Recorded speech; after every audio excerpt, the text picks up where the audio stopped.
Hola, ¿qué tal? ¿Cómo están todos ustedes? El día de hoy vamos a hacer la exposición sobre el tema de los conceptos básicos en psicología social. Como ya están ustedes enterados en el curso, pues esta lectura y presentación pues va a dar pie a otras actividades que ustedes van a tener que desarrollar durante el curso. Esta presentación que voy a hacer ahora está referida a un documento que realicé hace algunos años para la Universidad Autónoma de Tlaxcala, en la cual me pidieron que se plasmaran los elementos conceptuales fundamentales de la psicología social. Bueno, también como ustedes saben, en la psicología social no hay un consenso, no hay una sola comprensión o definición acerca de la disciplina. Así que los elementos que voy a presentar ahora, que ustedes ya habrán leído, porque está la lectura puesta para que ustedes la revisen, se refiere más a la elaboración de una psicología social sociológica que está vinculada a la Escuela Europea de Psicología Social, que es una alternativa, una postura crítica a la psicología social dominante, que es la que representa la Escuela Norteamericana de Psicología Social. Muy bien, pues dando pie a esta introducción, pasaría a la presentación. Muy bien, bueno, ¿cuáles son los objetivos de esta primera aproximación a la psicología social? Es transmitir una concepción que no sea mentalista. Aquí estoy refiriéndome a que no sea psicologista, y quiere decir que no sea reduccionista a pensar que todo lo que ocurre en la vida psicológica depende de la mente de las personas, sino que hay una serie de contextos que son las que determinan y las que despiertan formas de pensar llamadas ideologías. Y es por eso que aquí en la lámina se describe que estas formas de pensar no mentalistas están determinadas por el contexto, la situación vigente y sobre todo de la historia, este contexto sociohistórico que determina formas de pensar compartidas. Y el segundo punto del objetivo de esta presentación es hacer una evaluación de cuál es el papel que juega la psicología social en el concierto de las demás disciplinas sociales, incluyendo la misma psicología general. Muy bien, pasamos a la siguiente lámina, por favor. Bueno, pues hay muchas maneras de interpretar a la psicología social. Una primera lectura nos diría que la psicología social, una primera aproximación, nos diría que la psicología social es una disciplina independiente de la psicología. Es decir, por un lado está la psicología y por otro la psicología social autónoma, que estudia fenómenos y procesos particulares que la psicología no estudia. Entonces esa sería la primera aproximación, son dos disciplinas diferentes. Hay otra idea que plantea que la psicología social es una área de la psicología general, así como existe la psicología clínica, la educativa, la organizacional, pues hay una psicología social que es una subdisciplina de la psicología general. Y hay una tercera versión o forma de entender a la psicología social que nos dice que la psicología social es el punto en el cual, o el área en el cual la psicología y la sociología se encuentran. Es esa intersección donde surge la psicología social. Independientemente de cuál sea nuestra forma de entender a la psicología, es evidente que en las universidades la psicología social es mayormente vista como una subdisciplina de la psicología general, y hay algunas otras universidades que, por ejemplo, la ofertan como una disciplina autónoma. Sin embargo, sí podríamos establecer que la psicología social tiene una definición que, independientemente de cómo la ubiquemos, en una dimensión autónoma, una dimensión que pertenezca a la psicología general, o en esa área en la que se vinculan o se encuentran la sociología y la psicología, podemos partir de una definición orientativa.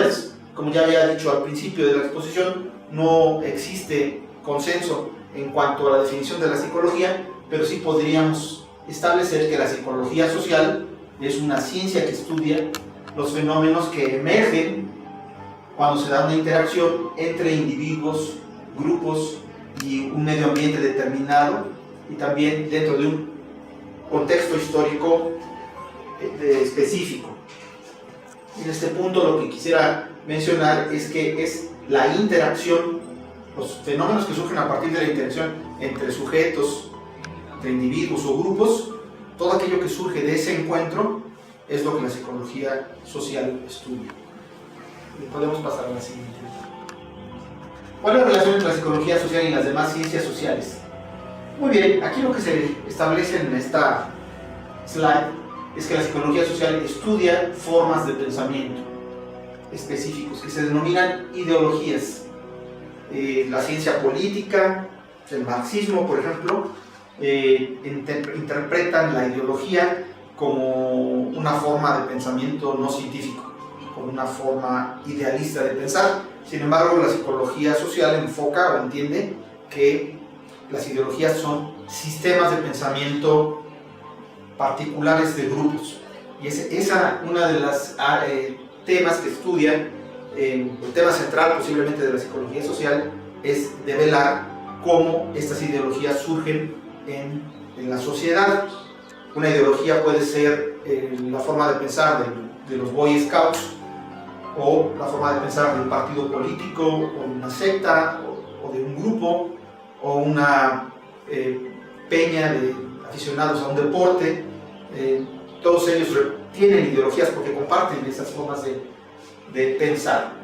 Dentro de esas ideologías, como se dice en la lámina, lo que estudia la psicología social son las actitudes, las representaciones sociales, los estereotipos, las creencias, etc.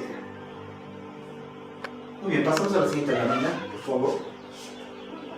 Muy bien, antes de pasar a continuar con la exposición, sí me gustaría comentar que uno debe de partir que la psicología social es fundamentalmente, o así se ha desarrollado, como una disciplina empírica. Esto significa que estudia fenómenos a partir de procesos de investigación. De la investigación empírica puede encontrar o analizar procesos, por ejemplo, la obediencia, o la influencia social, la persuasión, el rumor, el miedo, y estudia estos fenómenos de una manera que podemos interpretar como básica.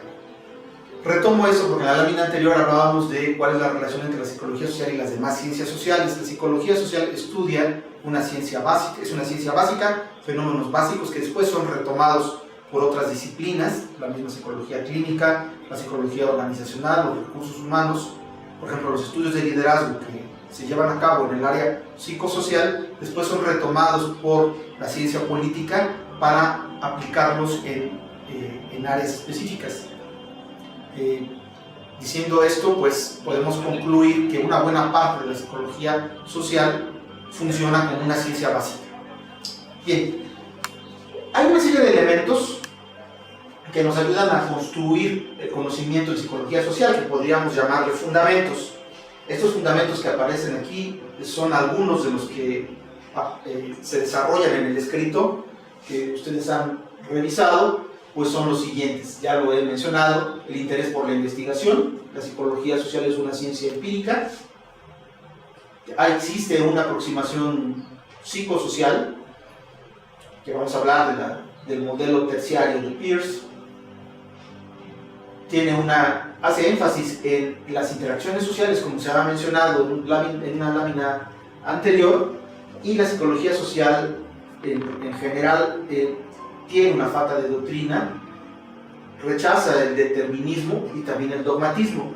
Vamos a ir abordando cada uno de estos puntos en las siguientes láminas. Muy bien.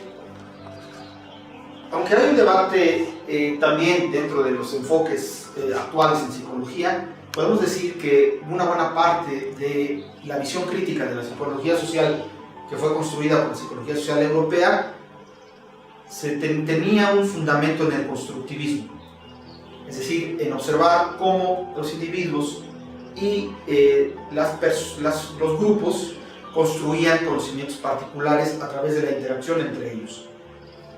El enfoque constructivista que existe en la psicología social como existe también en la pedagogía y en otras áreas de la psicología, se orientan a comprender que el ser humano es un ente activo que genera prácticas sociales y que a través de su actividad va dándole sentido a su entorno, por lo tanto va construyendo versiones de la realidad, que es lo que aparece en la lámina escrito.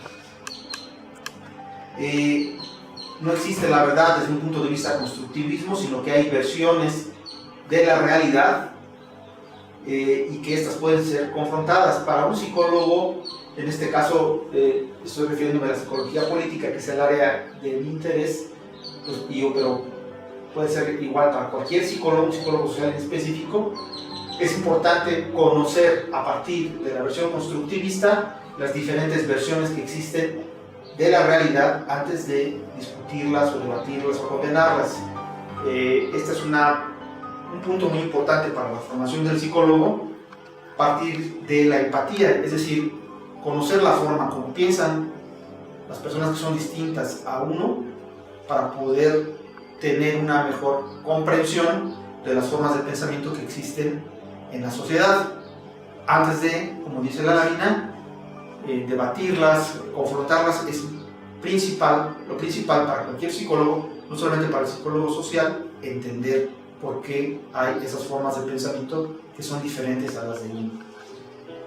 Y además, el constructivismo nos lleva a establecer que la realidad se construye siempre en la interacción con una persona similar a uno mismo. Eso, es decir, la realidad es una construcción social. Pasamos a la siguiente lámina para explicar otro de los fundamentos de la psicología social, que es el modelo terciario de Peirce. En esta lámina nosotros lo que vamos a observar es que siempre hay lo que antes se entendía que era una relación diálica entre un sujeto y un objeto para construir la realidad. Antes se entendía que el individuo, al tener un trato con un objeto o con una persona, se hacía una idea de este elemento y así era la construcción de la realidad, es decir, el empirismo. Al tratar de relacionarse con los objetos, se va haciendo una imagen mental de los mismos y se construye una comprensión de esos objetos o sujetos. Hemos visto que esta versión de la construcción de la realidad entre un sujeto y su interacción directa con un objeto, pues no podría darse como válida, dado que el lenguaje y la interacción con otra persona igual a uno, es la que media la comprensión y la construcción de los objetos. Por lo tanto, en este modelo terciario siempre hay un sujeto que tiene interacción con otra persona, llámese alter o alter ego, acerca de un objeto determinado. En esta interacción es como se hace la construcción del objeto. ¿Cuál es la diferencia entre un alter o un alter ego? El alter es una persona similar o distinta a uno, es una persona con la que uno interactúa, y el alter ego es uno igual que uno mismo. A mí me gusta poner un ejemplo que, aunque sea un poco excéntrico, pudiera funcionar. Digamos que hay un sujeto que está entrando a un banco y ese banco es asaltado.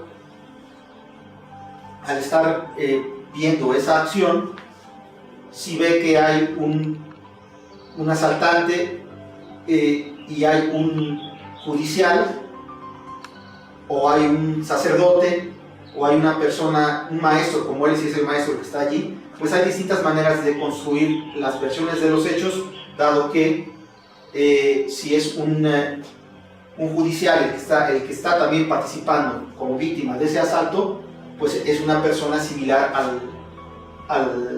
o utiliza un catálogo, una forma de interpretar la realidad basada en sistemas de pensamiento similares al individuo que está asaltando. Entonces, por lo tanto, entre el asaltante y a lo mejor algún policía, que no quiero decir que necesariamente sean lo mismo, pero que manejan el mismo lenguaje, digamos, de violencia y de acción, podemos decir que se pueden entender. Y por lo tanto se construye un objeto distinto dependiendo de las personas que están interactuando en esa situación. Bueno, este ejemplo que acabo de plantearles nos lleva a la elaboración de un mundo intersubjetivo. Cuando nosotros creamos conceptos a partir de esta interacción entre personas, estos objetos, conceptos, pasan a formar parte de un mundo que media entre las personas, que es el mundo intersubjetivo. Ahora es más claro cuando utilizamos las redes sociales, porque todo lo que se está construyendo en la interacción social de una persona con otra pasa a formar parte de ese mundo entre sujetos, que es el mundo intersubjetivo, y que nosotros podemos acudir a esos elementos construidos de en la interacción social, porque sabemos que hay lugares en los cuales se guardan los conceptos de este mundo intersubjetivo. Pasamos de la relación sujeto-objeto a entender que toda construcción de la realidad es terciada entre un sujeto, otra persona y el objeto que estamos comprendiendo. Pasaremos a la siguiente lámina. Bueno, la situación es algo que determina la comprensión de la realidad psicológica. El concepto de el espacio vital o campo psicológico, que es un concepto que desarrolló Kurt Lewin, básicamente le servía a Kurt Lewin para mostrar que la realidad psicológica era la realidad tal cual para un sujeto. Es decir, la conducta de un individuo es dependiente del contexto que le es significativo a esta persona. A eso le llamamos el espacio vital. De tal manera de que en su vida personal los elementos que se marcan dentro, o más bien que están dentro de este campo psicológico, son los que le son importantes, y por lo tanto es la realidad misma. Podemos establecer, por ejemplo, que puede haber personas que están impactadas por los hechos que ocurrieron en Ayotzinapa. Pues los estudiantes universitarios, muchas personas que están impactadas por esos hechos, pues eso formaba parte o formó parte o está formando parte de su construcción de la realidad. Podemos decir que está dentro de su campo vital, pero hay individuos o personas que viviendo en el mismo país, en la misma ciudad, quizás esa realidad les sea ajena a su vida psicológica, por lo tanto no forma parte de la realidad. Este principio de la situación y del campo psicológico es la que determina los elementos que son importantes para una persona y los que no son importantes o que están desaparecidos de su realidad, comprendiendo el campo psicológico como la realidad en otros sujetos sociales. Es por eso que es importante, a partir de un enfoque psicosocial, establecer que el pasado y el futuro se pueden comprender, proyectar en el caso del futuro, revisar en el caso del pasado en el contexto presente de nuestro campo psicológico. Pasaríamos al siguiente. Bueno, la falta de doctrina es muy importante desde el punto de vista de la psicología social, porque a diferencia de la religión o del marxismo o del psicoanálisis, no hay una doctrina que a manera determinista le diga al psicólogo social que el futuro debe de ser de una manera, ¿no? En el caso de las religiones, pues siempre hay un futuro proyectado para aquellas personas que en la tierra viven de una manera. El futuro será pues el cielo o el infierno, básicamente en todas las religiones, aunque algunas lo comprenden de otra manera, pero en la mayoría de ellas está ganar el cielo o estar condenado a vivir en el infierno. Esa es una cuestión determinista. En el caso del marxismo, pues hay toda una explicación que podríamos reducir, sé que de manera un poco absurda, al hecho de que siempre habrá una contradicción de clases, y en el pensamiento marxista el proletariado habrá un momento en el cual triunfe sobre los dueños de los medios de producción para establecer la dictadura del proletariado o el comunismo. Marx decía que ese era el fin de todo proceso histórico.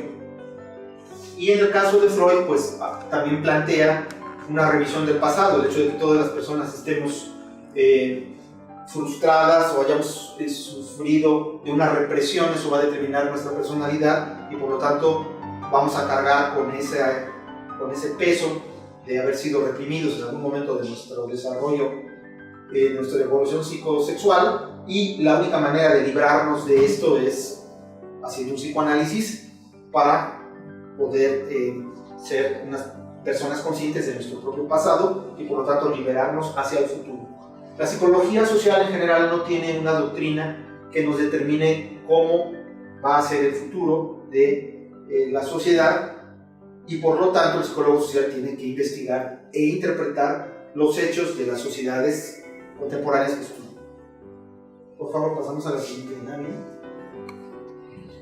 El otro concepto que vamos a revisar más puntualmente en la siguiente presentación, en otra presentación, son los niveles de análisis de la psicología social que propone el autor Doise, que es un psicólogo social belga, que nos dice que hay diferentes niveles en los cuales ocurren los fenómenos psicológicos, que va desde el nivel intraindividual hasta el nivel ideológico. En la psicología podemos estudiar fenómenos que ocurren dentro de nuestra cabeza, que son procesos cognitivos, que sería el primer nivel, el intraindividual. Luego hay otros fenómenos que ocurren a nivel interpersonal, que es cuando hay ya una interacción entre un individuo con otro individuo, y son esos fenómenos que ocurren en ese segundo nivel. Nos habla del tercer nivel, que es cuando miembros de grupos interactúan, en el nivel intragrupal es dentro de un grupo, cómo se genera toda una interacción. El siguiente nivel es el que les quería referir, cuando un individuo, una persona, interactúa con miembros de otros grupos, lo que da esa característica de intergrupal. Y lo ideológico es cuando individuos que obedecen a sistemas de pensamiento que han sido madurados durante siglos interactúan entre sí. No voy a hacer más desarrollo de estos temas porque lo vamos a hacer en otra siguiente exposición.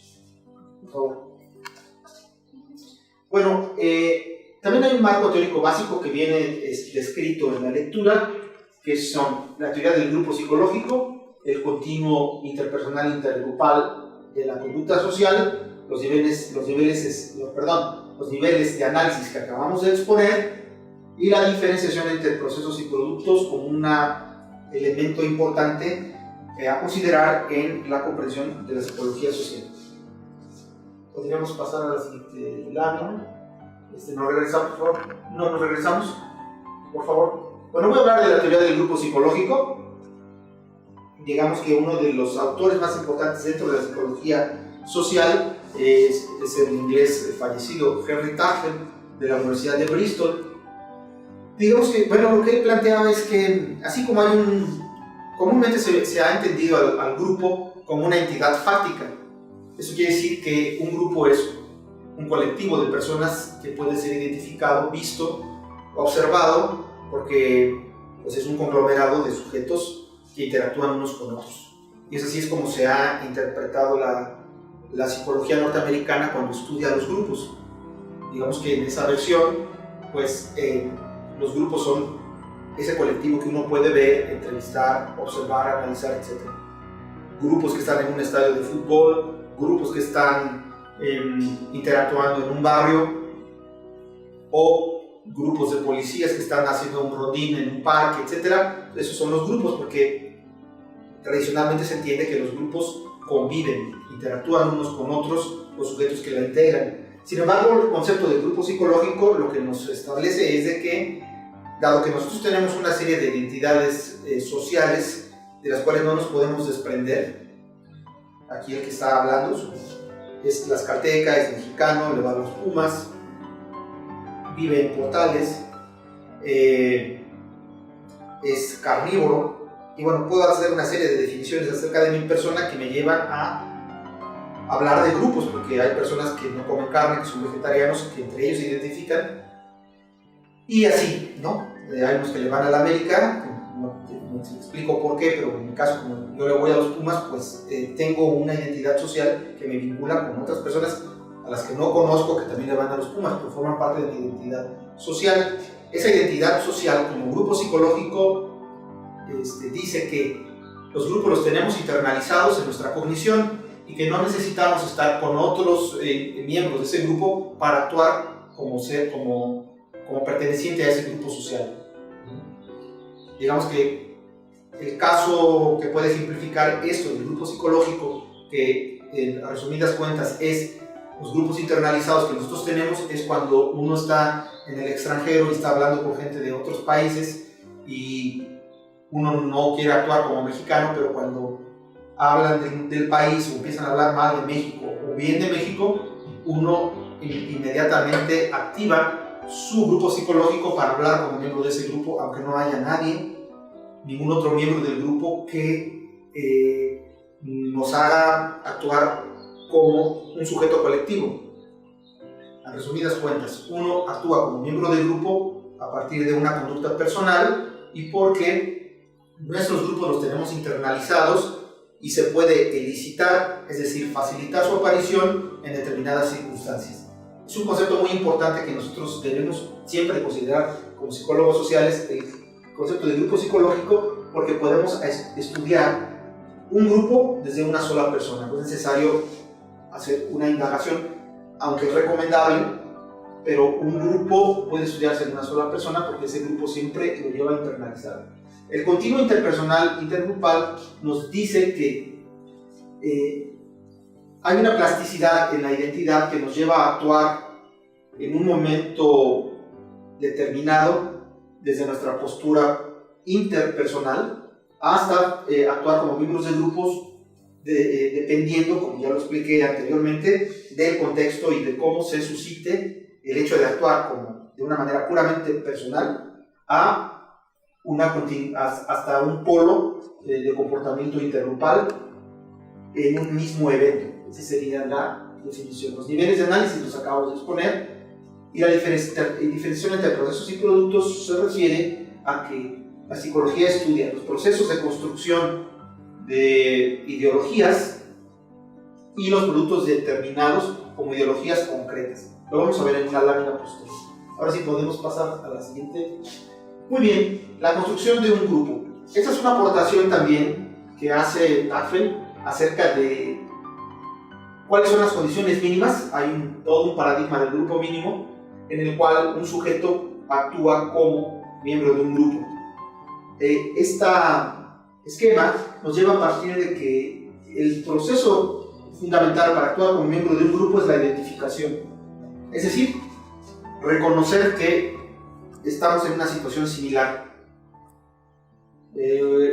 Cuando es el primer día de clases en la universidad y entran todos a un salón, lo primero que hacen es observarse, estarse viendo y buscar elementos de identificación. Si esos elementos de identificación no se dan, uno nunca va a formar parte de un grupo. Por lo tanto, siempre cuando se está en un proceso de construcción de grupo, se parte de tratar de buscar elementos comunes, que es el fundamento de la identificación. Una vez que se da esa identificación, entonces se genera una categorización. Al generarse una categorización, se ha pasado de la simpatía, de la identificación, a un nombramiento, ¿no? Así como en la universidad hay un grupo que son los que echan relajo, los bohemios, los estudiosos, los nerds, etc. Es cuando ya se empiezan a categorizar y a diferenciarse a través de un tercer proceso, que es el proceso de comparación. Nosotros somos los provincianos. Si es una universidad que acepta gente de otros lugares, pues los provincianos regularmente se juntan entre ellos, o porque uno es muy estudioso y no le gusta echar relajo, hay otros que sí les gusta más el relajo y entonces se van comparando y se va formando esto que es una identidad.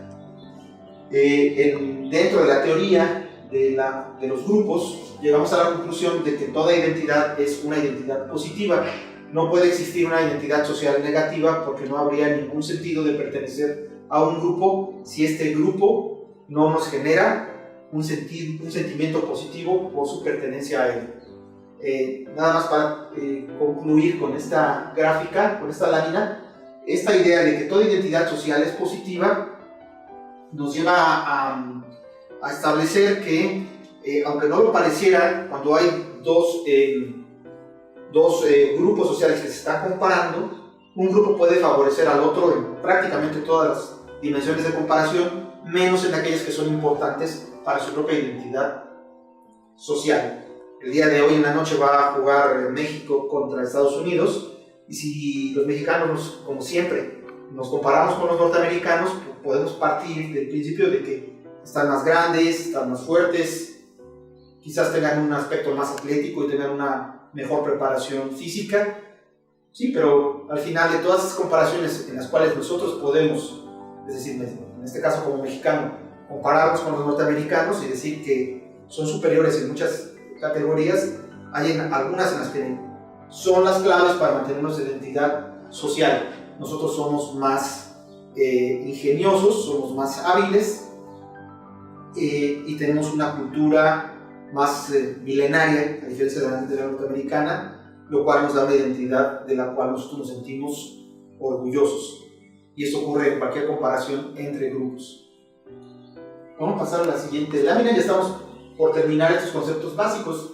Ya referimos lo del grupo psicológico, todos los grupos que interactúan. Aquí hay un grupo de gente que está actuando violentamente, que pertenece ideológicamente a un grupo, a participar en una manifestación política.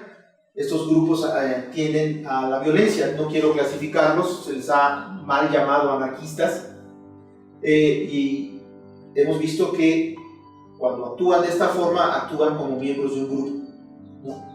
Este puede ser un estudiante muy brillante en la universidad, pero al darse la circunstancia en la cual actúa colectivamente, entonces hace evidente su grupo psicológico. Igual las personas que están ideologizadas, aquí está el caso de Bin Laden, o los indígenas en la ciudad, o los rastas. Una persona puede tener de hecho es así, todos tenemos múltiples identidades, pero en determinados momentos hacemos patente nuestra pertenencia a un grupo psicológico y lo hacemos evidente. Por favor, esta ya la hemos visto. Continuamos y creo que ya estamos terminando con esta diferenciación entre procesos psicosociales y los productos psicosociales. Digamos que la psicología estudia fenómenos como la comunicación, todo lo que se está diciendo en los medios acerca en estos momentos de Carmen Aristegui, por ejemplo, y de la